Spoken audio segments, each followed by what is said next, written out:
The landlady smiled and said, "I like tenants who obey." I didn't know then how much those words would change everything. The first moment I stepped into the building, I sensed that it was different. The narrow hallway smelled faintly of polished wood and lavender, a scent that was somehow both comforting and oddly intimate. The floorboards creaked softly beneath my shoes, echoing in the quiet space, and I found myself pausing to take it all in. This wasn't just a place to live, it felt alive, like it had been waiting for someone to notice its small charms. The landlady appeared at the doorway of her office just as I was fumbling with the lock of the front door. She moved with a quiet confidence, her presence immediately filling the space.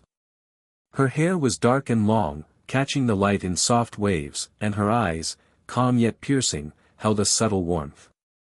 When she smiled at me, it wasn't just polite, it felt like a small invitation, a recognition that I mattered in that moment. She extended her hand with a delicate but steady grip, and I felt a surprising steadiness from her touch, a grounding warmth that made my nerves settle slightly. She handed me the keys with a casual grace, her fingers brushing mine briefly. The sensation was fleeting, but it left an imprint, a mixture of curiosity and something I couldn't yet name. Even the way she tilted her head, observing me carefully, suggested a quiet authority that was oddly reassuring. Her voice was soft, melodic, but firm when she explained a few simple rules about the building. "I like tenants who obey," she said, and the words lingered in my mind longer than they should have. There was no harshness in her tone, only a measured confidence, the kind that made a person want to do the right thing, even without being told twice. I found myself watching the subtle movements of her hands as she spoke, the way she adjusted the scarf around her neck, the way her shoulders relaxed as she leaned slightly against the doorframe. Every detail was captivating, even in its quiet simplicity. As I followed her down the hallway to my apartment, I noticed the small touches that made the space feel alive, a carefully placed potted plant by the window, a faint hint of vanilla from a candle somewhere, the soft hum of distant city life outside. She moved ahead of me with a natural grace, not in a rush, yet commanding the room with her presence. And as I stepped into my new home for the first time, I couldn't shake the thought that this woman, so quietly strong, so effortlessly captivating, would somehow be at the center of the next chapter of my life. The first few days in the apartment passed in a quiet blur of unpacking boxes and discovering the small charms of my new home. The sunlight spilled through the tall windows, painting the wooden floorboards in golden streaks, and I found myself lingering by the window more often than necessary, just to feel the warmth on my skin. Yet, even amidst the hum of settling in, my attention was constantly drawn back to the landlady. She moved through the building with a rhythm that was almost meditative. I noticed the way her fingers traced the edges of the handrails as she guided herself down the hallway, the soft click of her shoes on the polished floor. There was a precision in her gestures, a quiet elegance, that made the ordinary act of walking feel deliberate and graceful. One afternoon, she handed me a small parcel she had found near the lobby. Our fingers brushed as she passed it over, and I was acutely aware of the brief warmth of her hand. The contact was fleeting, yet it lingered in my mind longer than it should have, leaving me with a peculiar sense of anticipation. Her routines fascinated me. I watched, from the doorway of my apartment, as she arranged a vase of flowers in the lobby. Each bloom seemed to find its place as if guided by an invisible hand, and I couldn't help but admire the care she poured into the smallest details. She hummed softly under her breath, a sound so delicate that I felt like I was intruding simply by being near. Even when she spoke to neighbors, her tone was gentle and measured, conveying warmth without ever crossing into sentimentality. I began noticing little nuances that made her presence magnetic. The subtle sway of her scarf as she moved, the way her lips curved when she laughed at a neighbor's joke, the quiet confidence in the way she held herself even when doing something as mundane as checking the mail. There was a faint scent, soft, comforting, and distinctly her, that lingered whenever she passed by. Each detail drew me in, not in a rush of infatuation, but in a steady pull that made me want to linger just to watch her. Even simple interactions became moments of unexpected intimacy. When she reminded me to take care of the apartment, her eyes held a glimmer of amusement, and I felt a strange warmth in responding to her guidance. Something about her presence made the mundane feel meaningful. I realized, slowly, that living here wasn't just about the apartment, it was about her, and the subtle ways she had already begun to occupy my thoughts.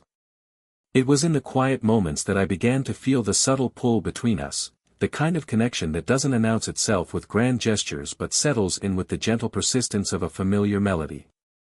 Our conversations were brief at first, casual remarks about the weather or the peculiarities of the building, yet each word carried an unspoken weight. She had a way of listening that made me feel seen, as though my thoughts mattered more than they perhaps should. One evening, she showed me an old photograph tucked behind a frame in the hallway, a small piece of the building's history. I leaned in, trying to see the image clearly, and she did the same. Our shoulders brushed lightly, and I felt the warmth of her presence in a way that made my chest tighten ever so slightly. It was nothing overt, nothing bold, just the subtle contact of bodies moving in a shared space, but it lingered in my mind long after the moment had passed. Her laughter was a quiet revelation, the kind of sound that can shift the atmosphere of a room without effort. It wasn't loud or theatrical, but soft and genuine, like the echo of sunlight in a quiet garden. I found myself looking for reasons to hear it again, to be near her when she laughed, to witness the unguarded moments she allowed herself in my presence. Even in the simplest interactions, her gestures were imbued with warmth. When she handed me a book I had borrowed from the small lobby library, our fingers met briefly over the cover. The touch was unassuming, yet it carried a subtle electricity, a gentle reminder that the space between us was charged, though neither of us dared to speak of it. I noticed how she would lean slightly closer when explaining something, how her eyes would follow mine as if measuring my reactions, and how the curve of her smile could change the tone of an entire conversation. I began to anticipate her presence in the apartment, finding comfort in her small, habitual routines. When she swept the hallway or tended to a plant, I observed quietly, not wanting to intrude, yet drawn irresistibly to her movements. There was a rhythm to her life that seemed to invite me in, a gentle choreography that made me want to be a part of it without overstepping boundaries. By the end of that week, I realized that the connection between us had deepened, not through dramatic declarations or overt flirtations, but through small, unassuming moments, shared laughter, fleeting touches, lingering glances.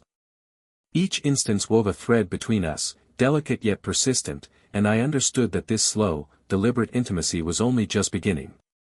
It was during the days when the routines became familiar that I first sensed the delicate dance of boundaries between us. The landlady's presence was no longer just comforting, it was magnetic, quietly compelling, and slightly unnerving. She had a way of giving small instructions, almost casual in tone, that carried an unspoken expectation of compliance.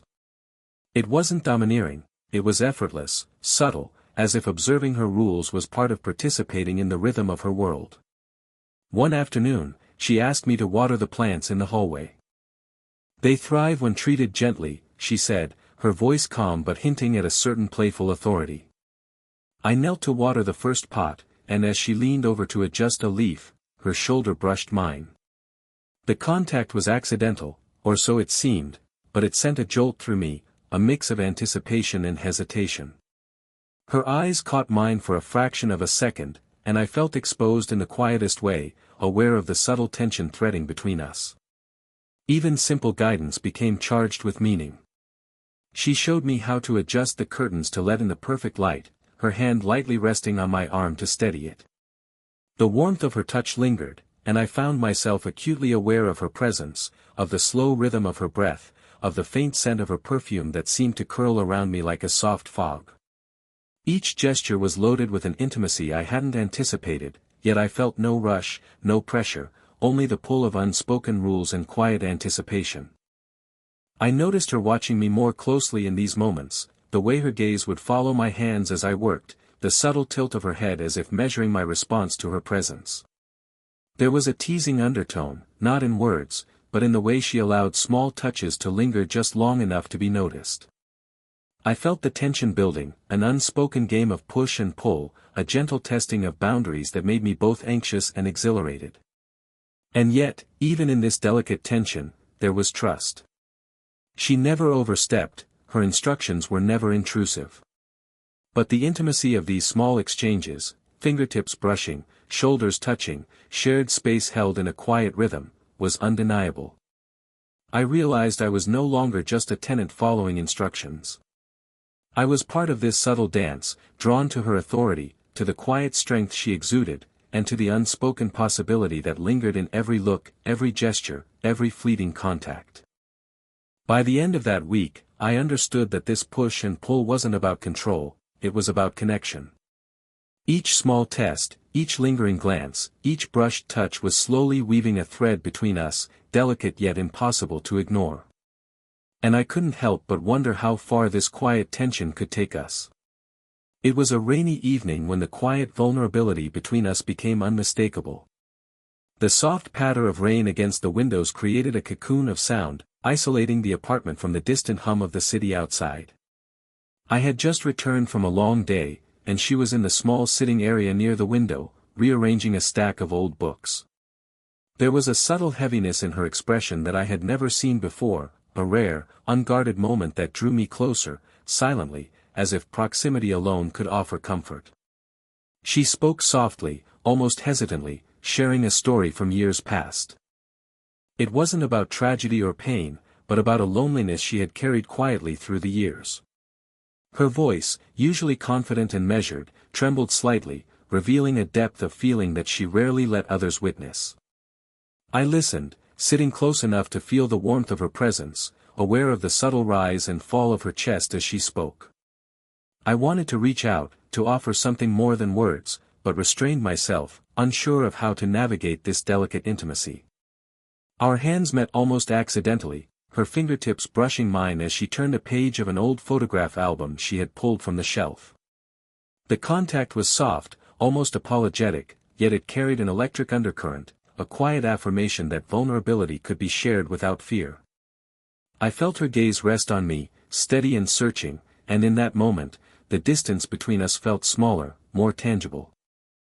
There was no rush, no expectation, only the gentle acknowledgement of each other's presence and unspoken understanding. I realized that these rare moments revealed the person behind the composed exterior I had admired for so long. The strength I had seen was intertwined with fragility, a balance of confidence and quiet longing. And it made me want to be present for her, to offer the steadiness that mirrored the warmth she exuded. Even a simple gesture, adjusting a cushion, offering a blanket, or handing her a cup of tea, became charged with meaning, a silent conversation of care and attention.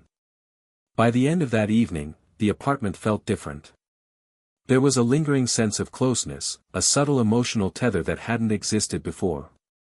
I walked away from that conversation with a quiet awareness: our connection was evolving, not through grand declarations or overt gestures, but through small, intimate moments of trust and vulnerability.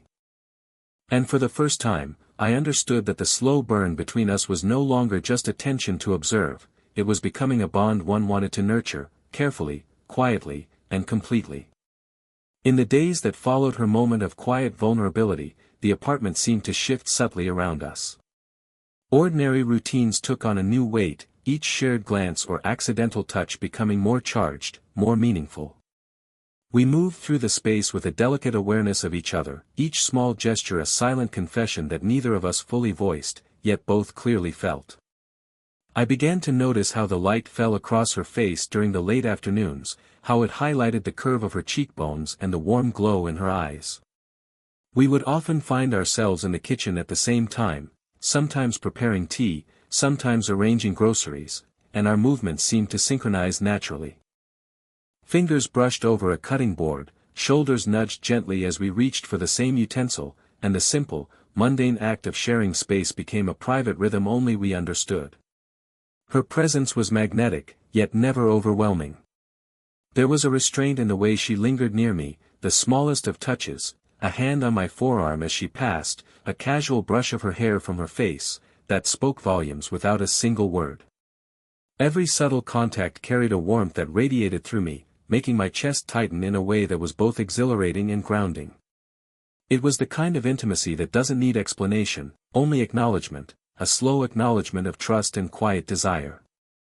Sometimes, we would sit in the living room together, each absorbed in a book or a task, yet aware of the other's presence in a shared silence. There was comfort in this unspoken companionship, a profound sense of connection in the small details, the way she would glance up and meet my eyes for a fraction of a second, the soft exhale she let out when she laughed quietly at something trivial. These fleeting moments were enough to speak volumes, enough to make me ache with the quiet realization that our bond was deepening in ways that words could never capture. And yet, despite the growing intimacy, nothing felt rushed.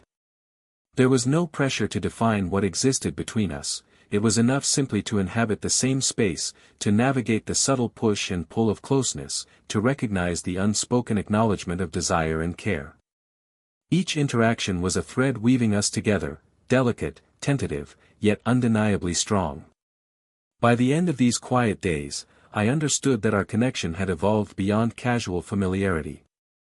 It was a slow, steady burn, a shared intimacy that thrived in silence and subtle gestures. I felt it in every touch, every glance, every lingering moment of shared space, a bond that was quietly, profoundly ours, waiting only for the right moment to be acknowledged openly. The days that followed our quiet confessions felt different, as if the apartment itself had shifted to accommodate the subtle but undeniable bond growing between us. Every shared glance, every small brush of hands, carried a meaning that was no longer tentative but quietly assured. We moved through the space together with a natural ease, our rhythms harmonizing in a way that felt both intimate and effortless. One evening, as the sun dipped low and cast a warm, golden glow across the apartment, she handed me a cup of tea. Our fingers brushed as I accepted it, and I felt the familiar warmth of her touch radiate through me. She looked at me then, fully, without hesitation, and for the first time, I felt the unspoken acknowledgement of what had been building between us. Her eyes, usually measured and confident, held a softness that mirrored my own tentative desire, a quiet affirmation that our connection was mutual and deeply felt. We settled on the couch together, not out of necessity but simply because the space felt natural, as if it had always been meant to hold both of us. Our knees touched lightly, and she leaned just slightly toward me, the warmth of her presence enveloping me. The faint scent of her perfume mingled with the aroma of the tea, and I realized how accustomed I had become to these sensory threads, how integral they had become to the rhythm of our shared existence. Her hand found mine, not forcefully but with gentle certainty, a silent declaration of trust, affection, and desire. I responded instinctively, intertwining our fingers as if they had always belonged together. There was no rush, no overwhelming intensity, only a profound calm, a mutual recognition of something rare and enduring.